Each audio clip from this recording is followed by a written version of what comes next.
The Crusades are one of the most misunderstood topics in church and European history. Tonight on EWTN Live, we'll talk about the guilt and the glory of the Crusades. So please stay with us.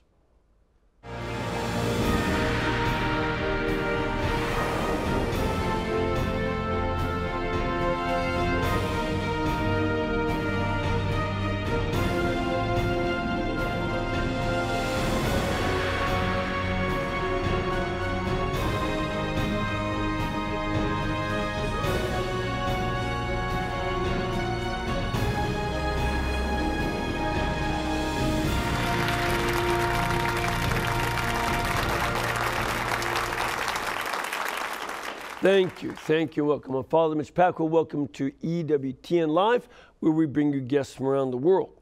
Before we get to our guest, we want to mention that today is the feast of St. Martha. She and her sister and brother lived in the town of Bethany, just a mile and a half, 2 miles outside of Jerusalem. And they welcomed Jesus a number of times, but in the most memorable, St. Martha approaches Jesus a few days, 4 days after her brother died. And one of the interesting things that you see about her, remember how she was fussing around over in the Gospel of Luke, cleaning up and getting the food ready and complaining that her sister Mary wasn't helping?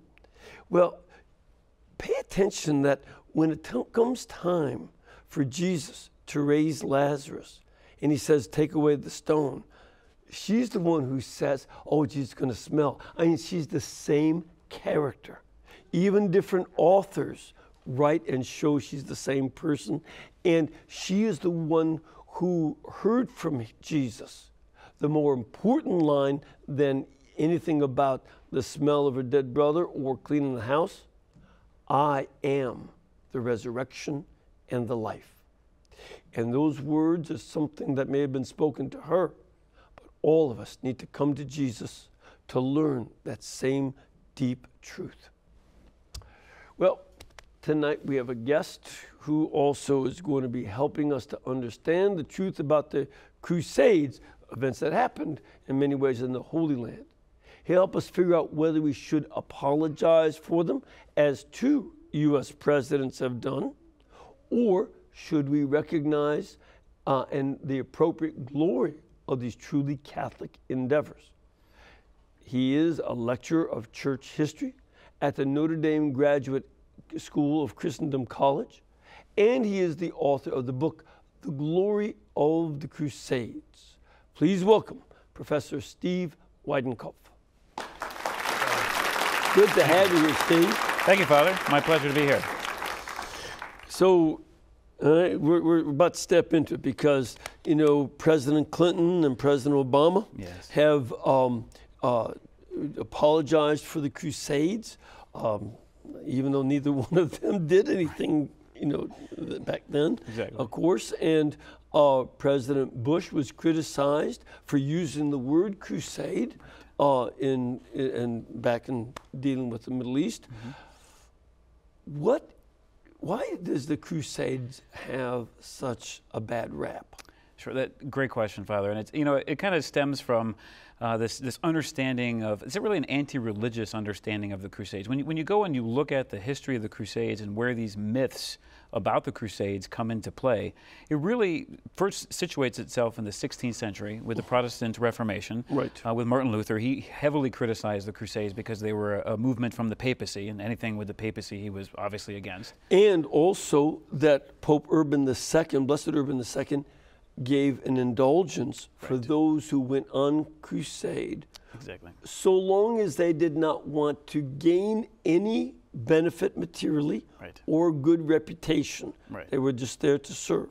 Then they got, and he did not like indulgences. No, anything with indulgences. And what's interesting, though, with Luther, and just to stay on that, is he actually changes his tune a little bit. So when the Ottoman Turks arrive at the gates of Vienna in the year 1529, Luther begins to see, oh, well, this threat is actually pretty serious and real. So he actually didn't call for a crusade, but he said, well, maybe Catholic knights and Protestant soldiers should get together and actually try to get rid of the Turks and push them back. Never embracing the crusading movement, but at least acknowledging that it had a part to play in the history of Christendom. And also during the time that he was starting the Reformation, Hungary was invaded and overrun by the Turks. Yes. And the danger to Europe in his day from the Ottoman Turks was very serious. Oh, absolutely, yeah, and it remained so until what, 1682? Until 1683, when they were finally defeated at the gates of Vienna, when the Polish king Jan Sobieski comes down and defeats them in front of the city gates there. So, but so from the Protestant Reformation, we move forward into the 18th century, 17th, 18th century. You have French and British authors writing in what's the Enlightenment period.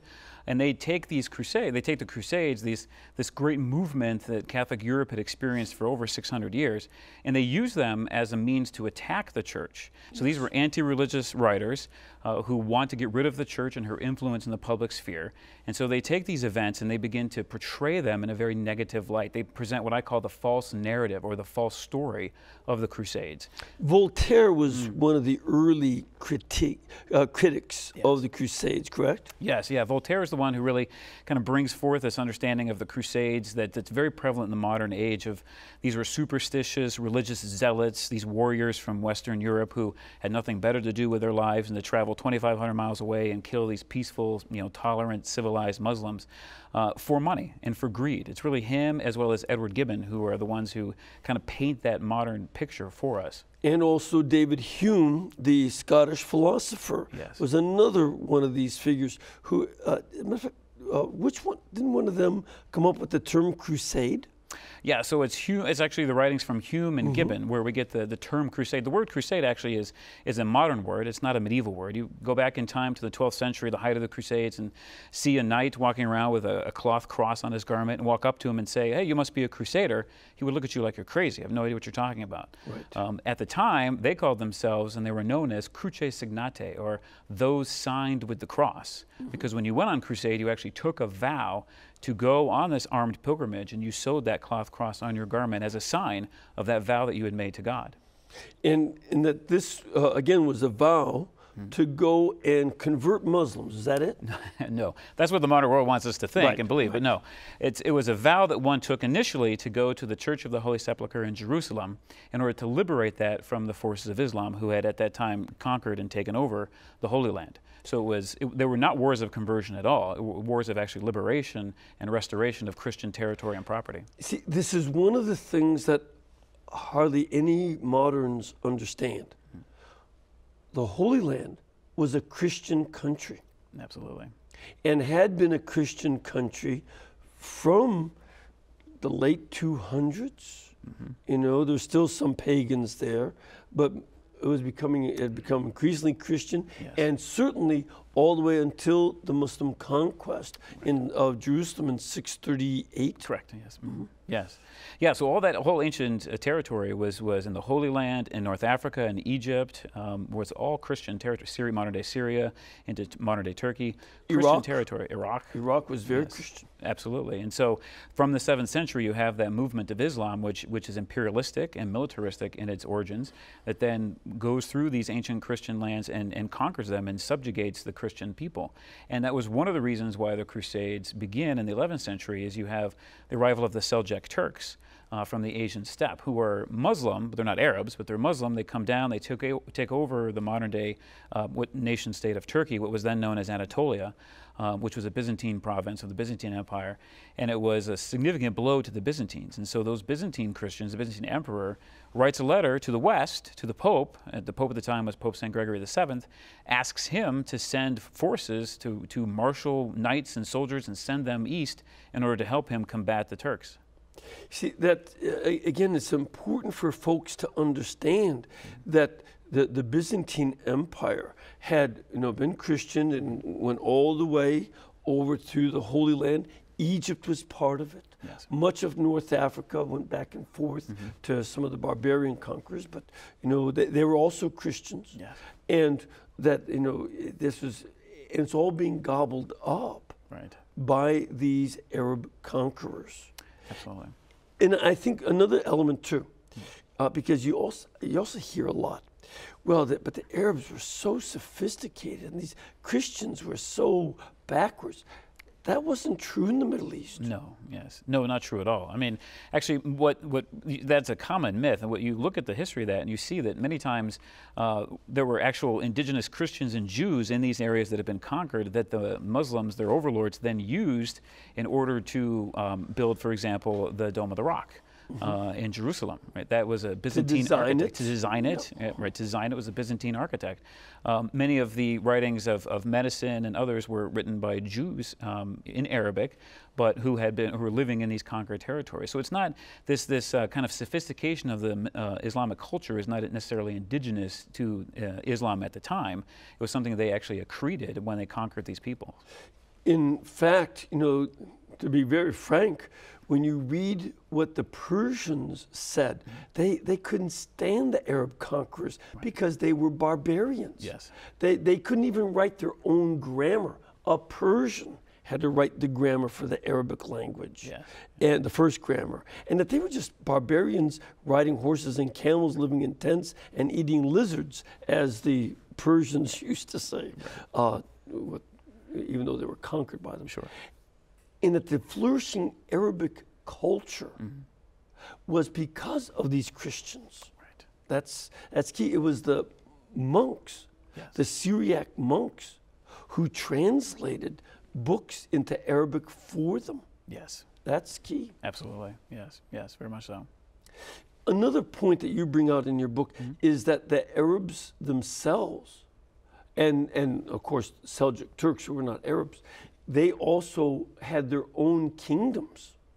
You know, so you had a variety of different groups. What were some of those? Right. So at the time of the First Crusade, for example, at the end of the 11th century, you have two different really major caliphates. You have the Abbasid Caliphate in Baghdad, and then you have the Fatimid Caliphate in Cairo. And so Islam was not united politically or militarily at the time. They hated each other. They did, actually. Yeah, it was one of the reasons why the First Crusade, many reasons why, but one of the reasons why the First Crusade was actually very successful in liberating the holy city of Jerusalem, because you had these two major Islamic groups that were at odds with each other.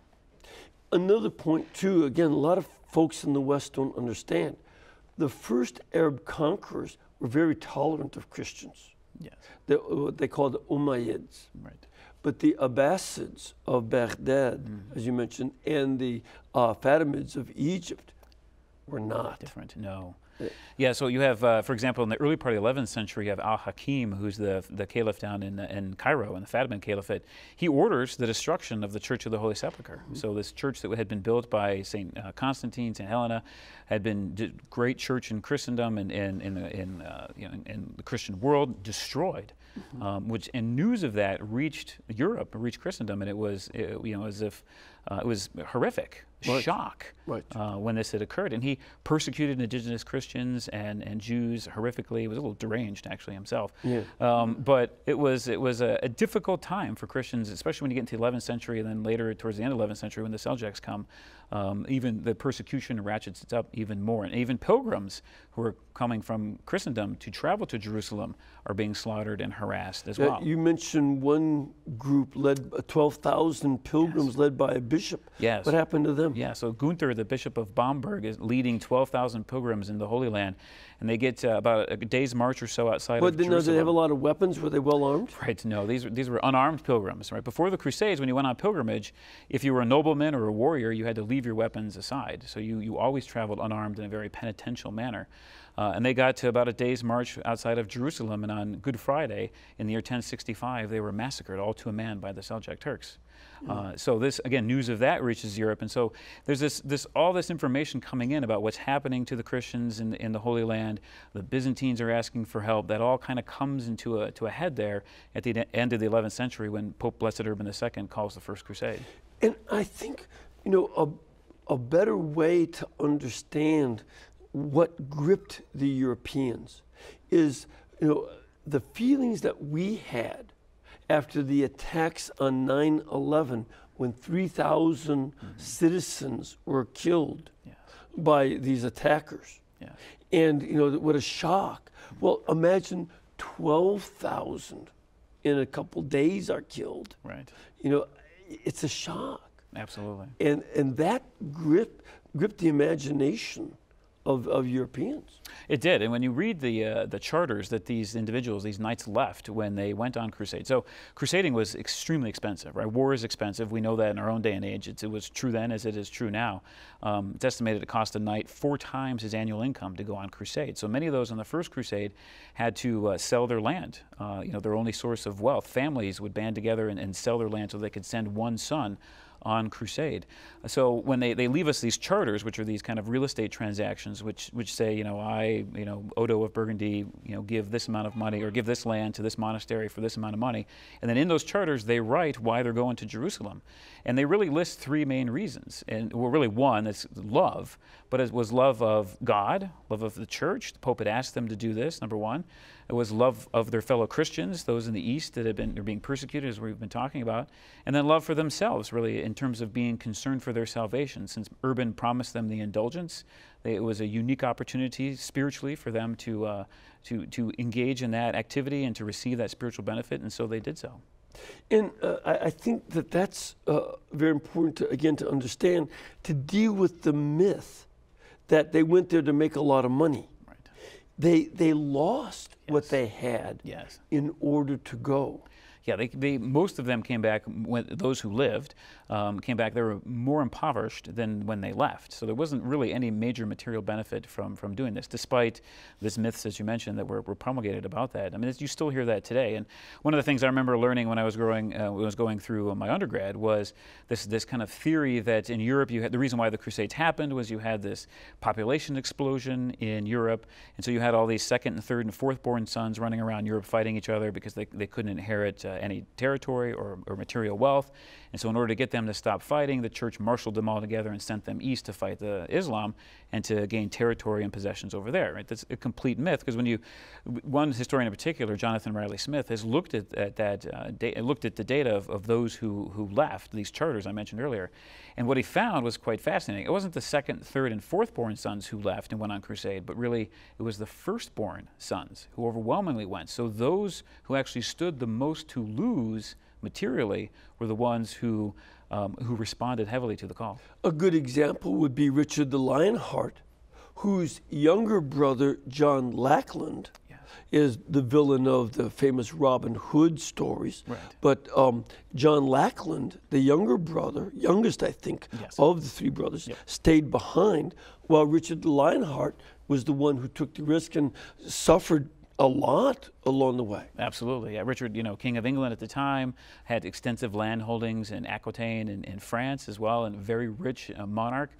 Spent a lot of money on the Crusades and didn't at all materially benefit from them. Came back on the way home. He was actually captured and put in prison by Duke Leopold in Austria and spent some time in captivity. And so he suffered greatly, materially as well as physically, going on crusade. Absolutely. Yeah. And one of the things that I think we then have to take a look at is this. You have these motives were good. They wanted to protect Europe from an aggressor. Yes. They went and gathered together around Constantinople. Yes. Though the emperor wanted to keep them on the other side of the Bosphorus. Yes. He didn't trust them. Right. And he didn't expect that many. He didn't expect that money, right? No, he actually, what he wanted initially, when he sent the letter to the Pope, what he wanted was mercenaries beholden to him. And what he got was, at least in the first crusade and then subsequent crusades as well, he got large groups of Western warriors who had pledged fealty to a particular lord, a count or a king or a duke, who were not controlled then by the Byzantine emperor. And so he was always concerned that, at least the first one, Alexis I, was concerned that they would come into Constantinople and take it over, that they would get rid of him and take over his power, and that they, or even more so, that once they got into the Holy Land and got into Anatolia, that when they took over these former Byzantine territories, that they wouldn't then give them back to the emperor. He was concerned about that as well. Very much so, that they were trying to, that he also was one of the people who had that same idea as the modern historians did. They're just trying to conquer my land. Exactly. Yeah. How did that first crusade progress? What happened when they got to the Byzantine Empire. Sure. When they got to Constantinople, they finally there's four major army groups, different people going. You have Godfrey de Bouillon, you have Bohemond, you have Hugh of Vermandois, and you have others that are along Raymond of Toulouse. There are all these major army groups that converge on Constantinople here in about 1096, the later stages of 1096. And then they're transported across the Bosphorus into Anatolia, modern-day Turkey. And from there, they then go and attack the city of Nicaea. So site of two ecumenical councils in the history of the church, the first one in 325, and then later on, the second Council of Nicaea in 787. And they're able to liberate that city. When they do that, they then, they're kind of building their way down south to get to Jerusalem to kind of forge a path that protects their rear guard, so to speak, and has a supply train associated with it. So they go to Nicaea, they liberate Nicaea, they then have to march through Anatolia, and it was through the summer. So it was through the summer, it was brutal heat. Of 1097. 1097. Many of them are dying of starvation, and there's not a lack of food. Many of they have to kill their horses and eat their horses. Many of the knights then, they're on the way down to Antioch. They show up finally at Antioch after this brutal 4-month walk, this almost death march, really. And many of the knights had lost their horses. And so you have knights now fighting on foot outside the city of Antioch. It's almost an impregnable city, very well fortified.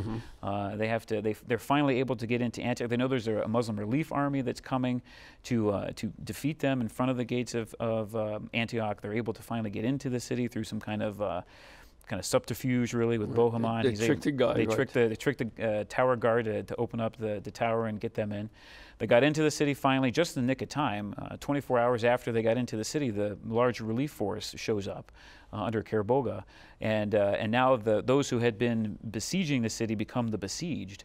And so then now they have to fight out this siege, and they finally are able to, actually they sally forth in this brilliant military maneuver of coming out in a line, and then they break out into columns as they march out of the city. And they fight the Muslim relief army, destroy that army, take some time to rest and recuperate in Antioch, and then eventually they march themselves down to Jerusalem, where they're able to besiege the city there. Now, here's one of the problems, though. When they got to Jerusalem, one of the Christian historians sometime afterwards said that the blood had reached the bridles of their horses. Yes. Because they just slaughtered everybody in Jerusalem. Yeah, that's one of the major myths of the Crusades. I mean, this is one. That's not true? That's not true. No. That's, you mentioned earlier the presidents, of our country have talked about the Crusades. Well, Bill Clinton, in November of 2001, was giving a speech at Georgetown University where he's talking about why we were attacked on September 11th. And he cites this supposed massacre at Jerusalem as the reason why we were attacked on September 11th, linking the Crusades with that event, which is, Bill Clinton didn't know much about history, but we'll leave it at that, right? So the former president mentions this, but when you look at the sources, you're right in that when you read the Christian sources of the time, they do mention that once the knights got into the city, the holy city of Jerusalem on July 15th, 1099, there is mass destruction, there's bloodshed, there's killing that's going on. Sure, this happens in warfare both on Islamic and Christian sides. It's this bloody, nasty siege warfare. They do get in, and probably the best study I've seen on this estimates about 3,000 people or so were killed in the city as a result of the Crusaders getting into it. And that's a city of about 30,000 people. So it wasn't wholesale slaughter. Many people had left, frankly. Many people were captured in order to be ransomed later, which is a key.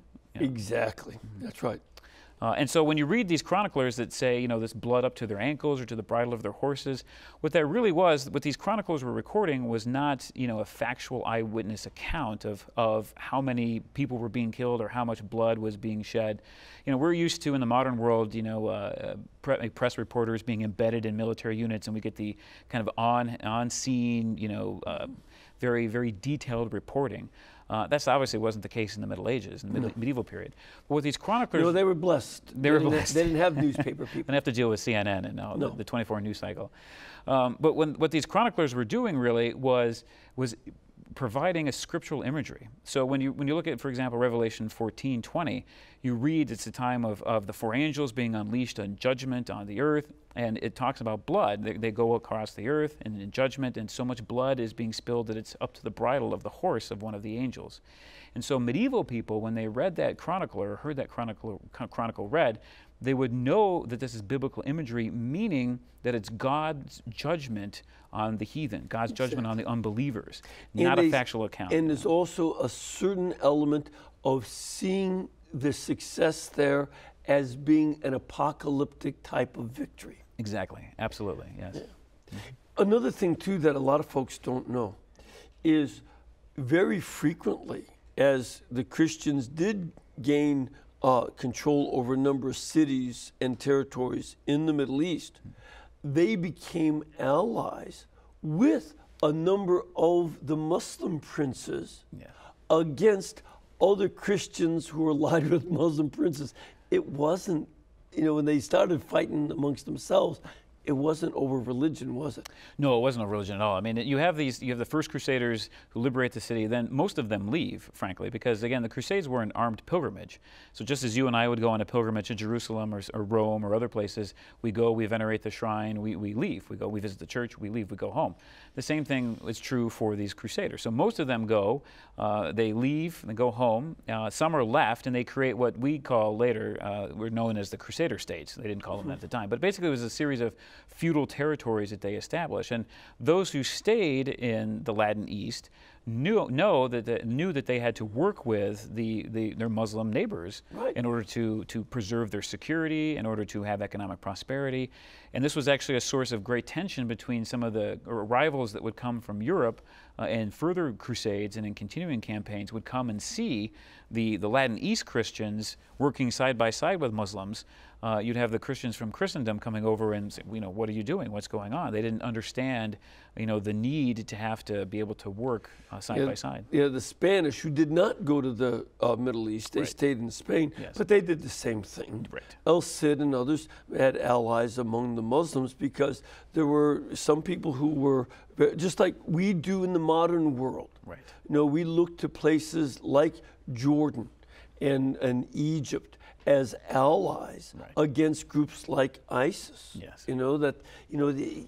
It's not a hatred of Arabs or of Muslims. That wasn't the issue. No, it wasn't the issue either at all. And we talked about earlier how the Crusades were not wars of conversion, despite what people think. We have accounts of Muslims who were able to continue to pray in Jerusalem. Who were able to have their mosques. This was not a wholesale destruction of Muslim culture or religion at all. And very, very tolerant. Yes. And that's very important. I hope, when you hear some of the things that are said about the Crusades, to answer back, the Crusade, don't look at it through a reinterpretation. That's one of the key elements of your book. Understand the Crusades through the lens of the people who lived it, and not through an anti-papist view like Luther and Calvin did, or an anti-religion view like Voltaire, Hume, and Gibbons did. See it in their terms. That, I think that's one of the most brilliant parts of your book that I hope all of our viewers get a hold of to understand. And one of the other things too, because we got to go to a break, but this also shows something. The typical statement that religion is the biggest cause of war, that was behind Voltaire, Hume, and Gibbons, wasn't it? Oh, absolutely. I mean, what better way to try to discredit the church and get her out of the public sphere and to reshape society in a very secular, humanistic way than to point to the Crusades and say things like, look how many people Christians have killed in the past. And, it's nonsense, really. But. And as I urge any of you to do, I'll mention this before the break, if you are interested in getting some of the facts from a secular source, not from EWTN.com, but go to the University of Hawaii site. It's hawaii.edu, which is typical for university, hawaii.edu/powerkills. And take a look at how in the history of Christianity, 2.65 million people died in all the religious wars and persecutions, versus about 100 and some million in secular wars before 1900, and 305 million in the 20th century atheistic and secular wars alone. Yes. 305 million between 1917 and 2000 versus 2.65 million. More than that died under the leadership of Enlightenment figures in the French Revolution and Napoleonic Wars. Absolutely. Yes. So we need to know this and not put up with dumb propaganda by ignorant or lying people trying to smear Christianity in a way that it doesn't deserve. But we got to take a break. We're going to come back in just a couple minutes. So please stay with us and have your questions.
Thank you. First of all, I want to invite you to come here and join us, just like these nice folks have done from different parts of the country. If you can be part of our studio audience, please contact our pilgrimage department. Their number is 205-271-2966, or go to the website, EWTN.com. They give you information about the times of Mass that you can attend here. We have a number of masses during the day. Also up in Hansville, give directions to the Shrine of Blessed Sacrament, as well as times of programs where you can be in the audience, place to stay and eat and all that good stuff. Love to have you come down.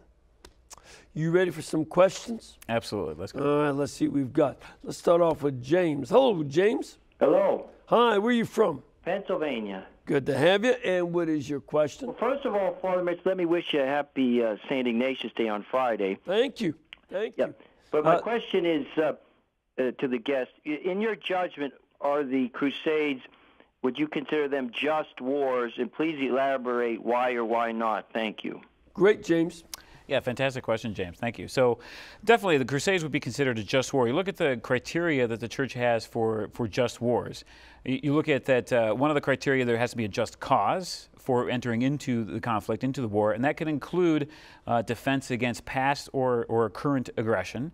Another criteria is that it has to be proclaimed by legitimate authority. So the Pope called the Crusades, so he had the authority to call the Western Knights together and to have them go on this armed pilgrimage. Which was a just cause because they're recovering territory exactly that Muslims at the time were attacking. Right. That's the third criteria, is that you can enter into warfare to recover territory that had been, or property that had been taken or stolen or conquered in a defensive action.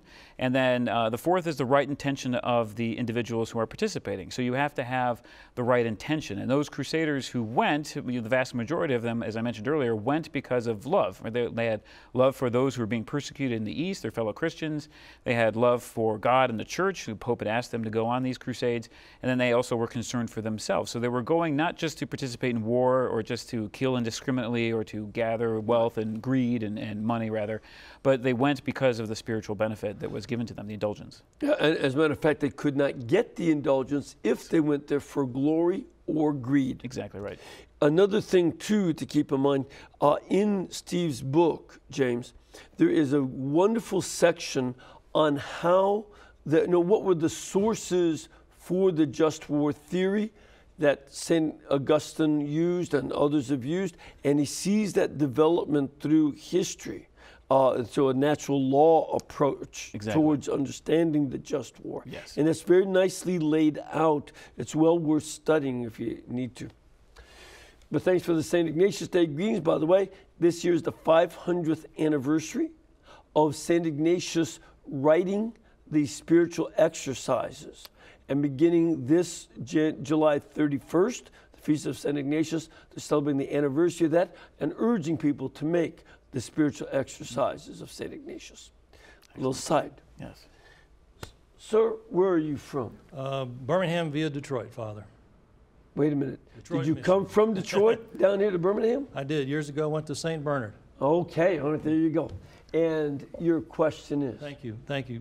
Thank you, Steve, for being here this evening. My question is, given your vast knowledge of church history, what's happened in the past, how would you write church history today? What do you think the book should say? Sure, yeah, that's a fantastic question. I mean, you know, when you study church history and you look at everything that's happened in the course of the last 2,000 years, there's really, what comes to my mind is really just one word, one central theme, and that's persecution. There's been persecution of Christians since the very beginning, obviously with St. Stephen, all the way up to our modern day. And so you still, we talked about one of the reasons why the Crusades were called was because of the persecution of Christians in these Islamic conquered and occupied territories. And we still unfortunately see that today. You know, There have been 70 million martyrs in the last 2,000 years, 40 million of which died in the last 100 years. right. Yes. You know, since 1915 with the Turks The Armenian, going after the Armenians. Right. But the atheists really did the big killings in Soviet Union and other communist countries. Yes, yes. Yes. So but one of the other things too, just to help with that question, I think your style, your approach of making sure you look at the contemporary sources. Right. And not try to reconfigure into a theory that you have. Right. That's key.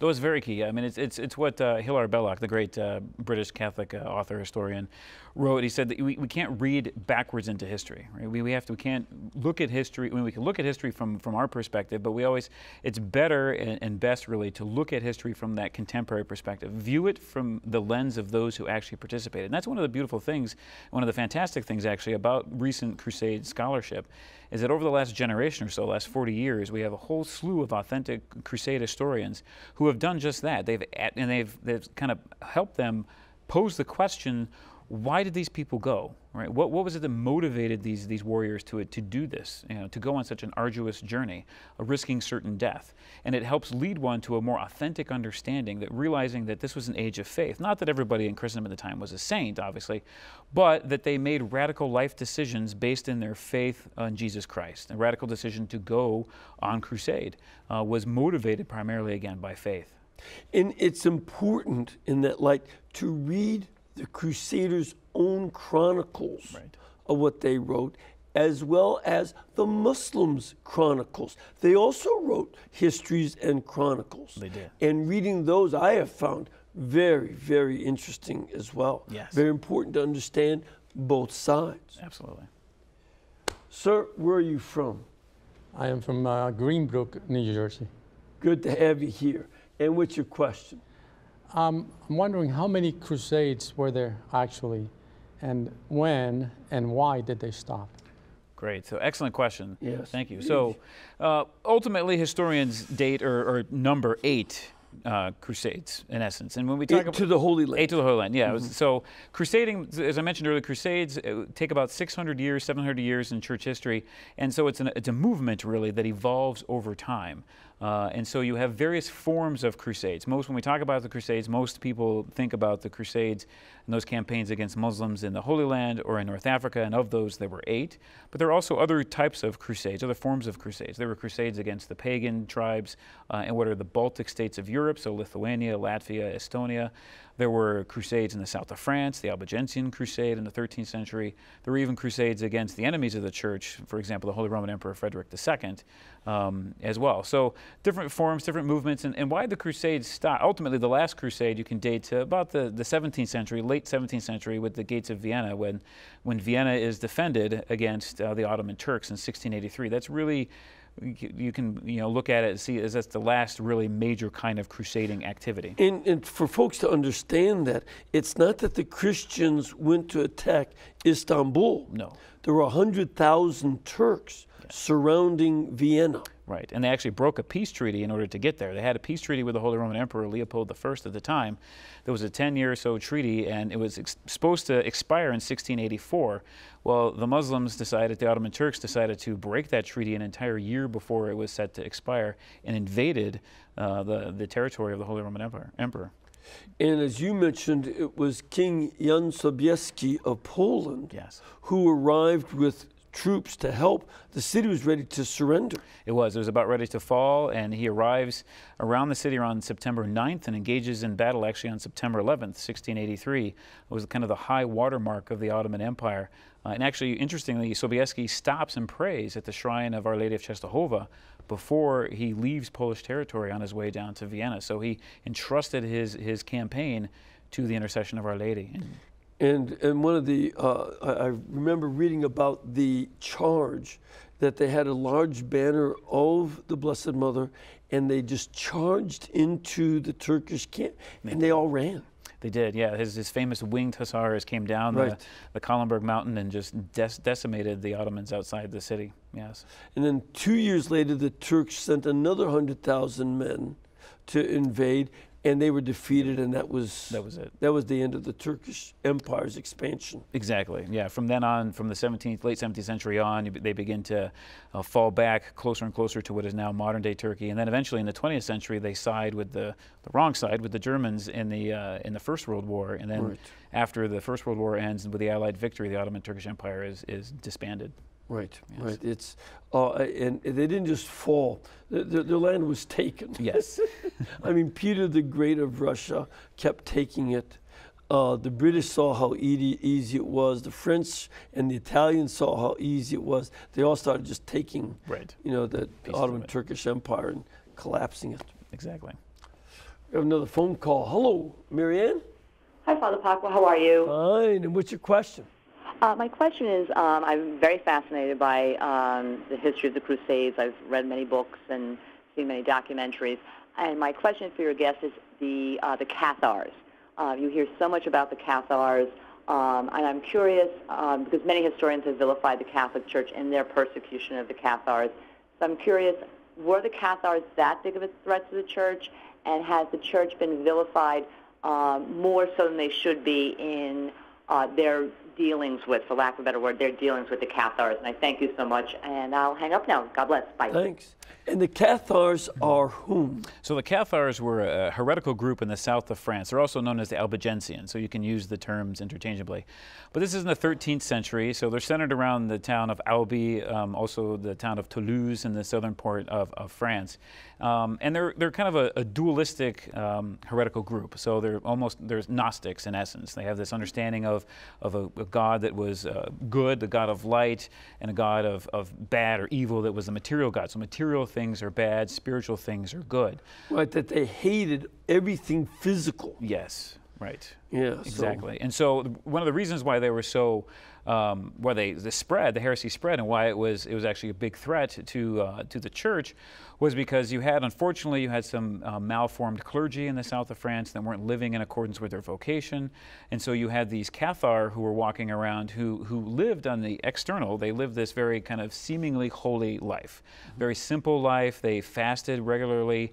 Those who were the perfect, at least the elite members of the Cathar group, didn't marry as well, so they practiced celibacy in order to be more in close with their faith, and so they had this appearance of holiness, and so holiness attracts. Obviously, we see that throughout the history of saints, and so you had a lot of people in the south of France joining this heretical movement, and there was not an effective way, because the clergy, unfortunately, was in such a poor state in the south of France for the church to deal with it. So Pope Innocent III actually then calls a crusade against the Cathars in order to, and really not necessarily just against the people, but the secular rulers who were really helping spread the heresy, or at least weren't combating it. And some of those secular rulers were using their allegiance with the Albigensians to gain power over against the king of France in the north. Exactly. And that was one of the threats, that it was going to undo the unity of France. Right. And these were also people somewhat problematic. They made suicide into a sacrament. Yes. That's not good. That's not that good at all. No, that was especially when, if you didn't keep your vow to go ahead and commit suicide, there'd be a couple of people to help you. Yes. Yes. Yeah.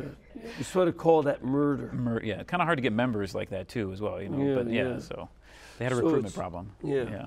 But it's an undoing of oaths. That was a culture based on fealty oaths. Yes. They got rid of all that. They did. So there were a lot of problems. And Saint Dominic and the Dominicans were great at. Yeah, it's very influential. So Innocent calls this crusade, which ultimately lasts for about 20 years, which really was a French civil war, as you mentioned. I mean, it really was this kind of power struggle with many of the southern nobility against the king in the northern part of France.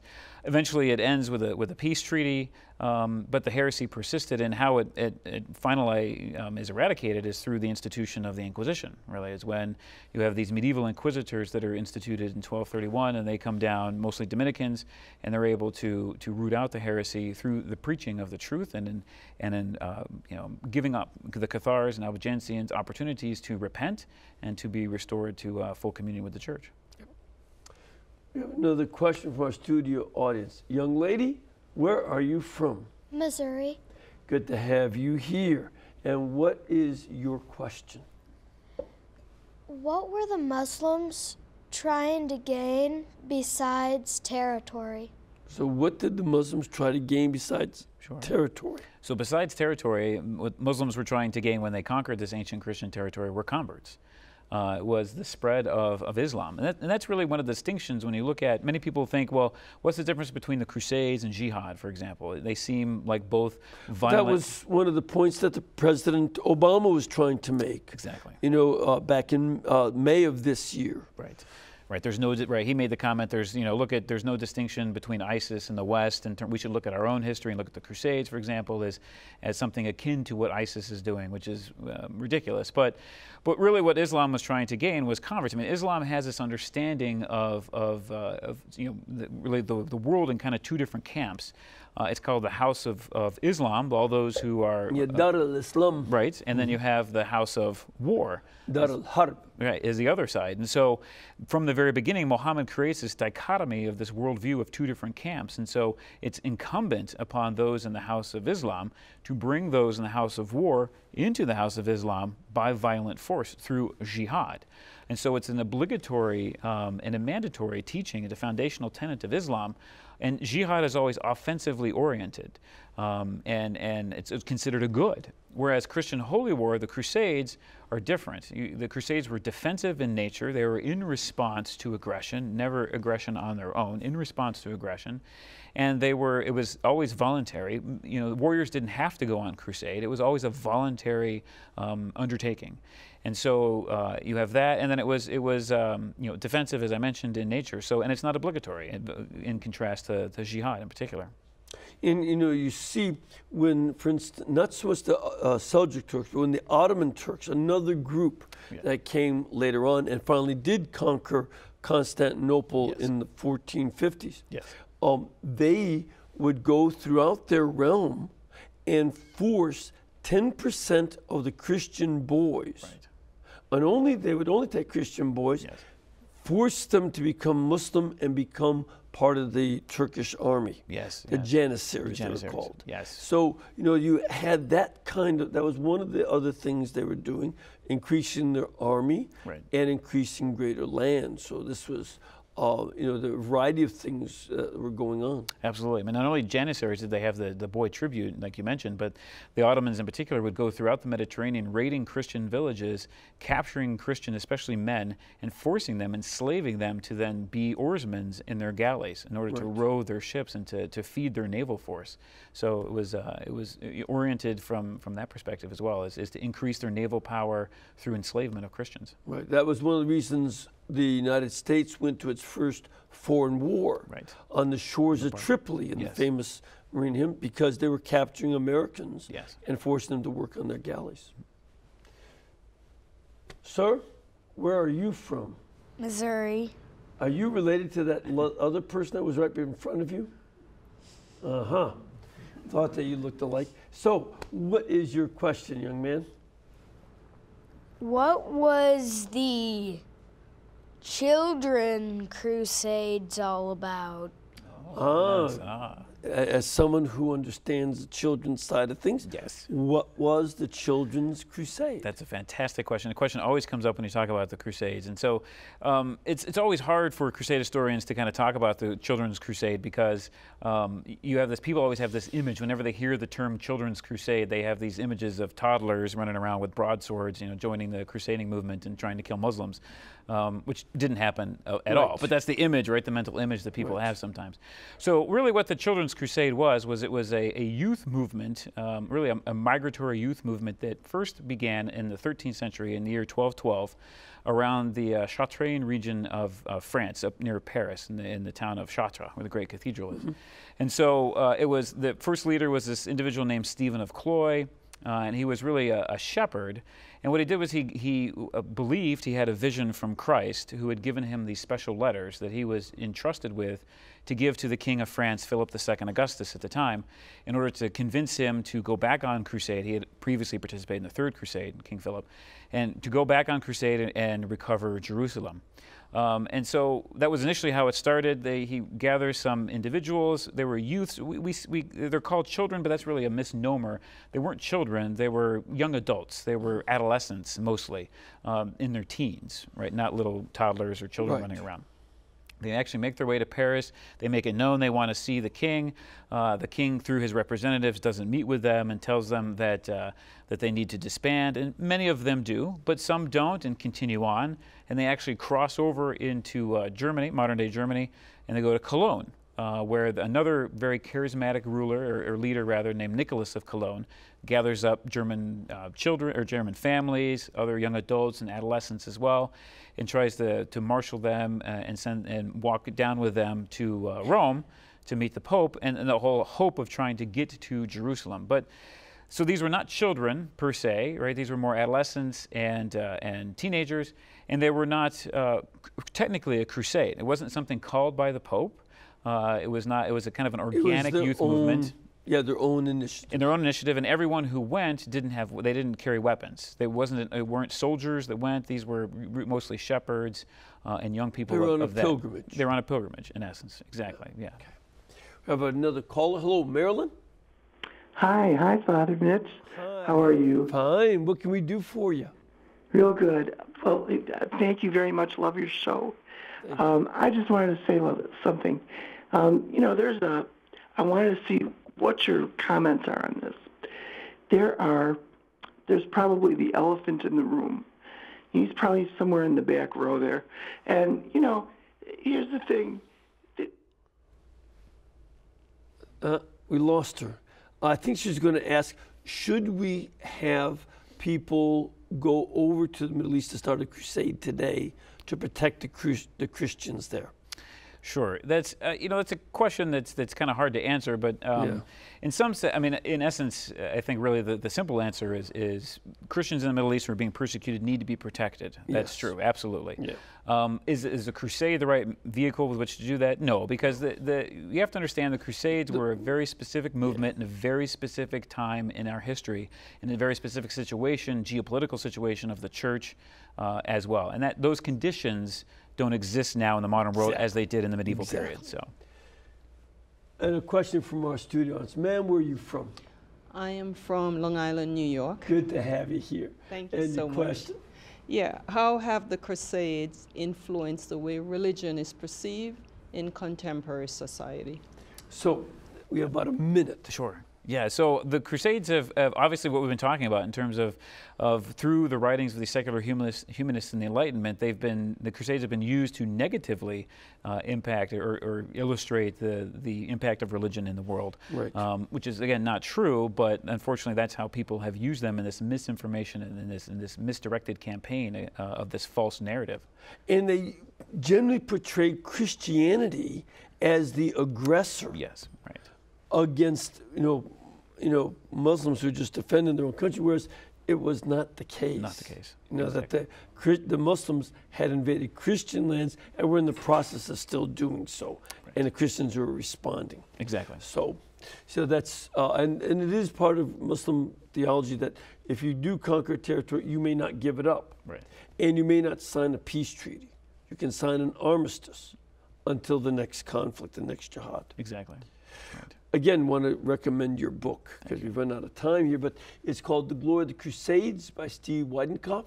You can go to EWTNRC.com, our religious catalog, or call them at 1-800-854-6316, and you'll see some other materials on the history of the Crusades as well. Well, may the Lord bless you and keep you and cause His face to shine upon you and bring you His peace and peace to the Middle East as well. May God bless you, Father, Son, and Holy Spirit. Amen. Amen. We can do this kind of program and all the other shows we do only because of you. You bring this network to you. So please remember to keep us in between your gas bill, your electric bill, and your cable bill, because our bill collectors do not go on vacation. They are there all summer, and we need your support all summer. God bless you, and thank you very much.